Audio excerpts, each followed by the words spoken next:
प्रश्न पहिला, वर्ष 2023चा शांततेचा नोबेल पुरस्कार कोणाला देण्यात आला? उत्तर आहे नर्गिस मोहम्मदी. प्रश्न दुसरा, आर्थिक विज्ञानातील उत्कृष्ट संशोधनासाठी वर्ष 2023चा नोबेल पुरस्कार कोणाला देण्यात आला? उत्तर आहे क्लॉडिया गोल्डिन. प्रश्न तिसरा, वर्ष 2023चा रसायनशास्त्रातील संशोधनासाठी नोबेल पुरस्कार कोणाला देण्यात आला? उत्तर आहे मोंगी बावेंडी, लुईस ब्रूस आणि अलेक्सी आकिमोव या तिघांना हा पुरस्कार एकत्रितपणे देण्यात आला. प्रश्न चौथा, वर्ष 2023चा भौतिकशास्त्रातील संशोधनासाठी नोबेल पुरस्कार कोणाला देण्यात आला? उत्तर आहे पिएरे अगोस्टिनी, फेरेंक क्रॉज आणि ॲन हुलियर या तिघांना हा पुरस्कार एकत्रितपणे देण्यात आला.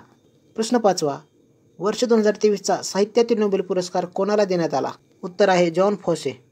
प्रश्न सहावा, शरीरशास्त्र किंवा औषधशास्त्रातील संशोधनासाठी वर्ष 2023चा नोबेल पुरस्कार कोणाला देण्यात आला?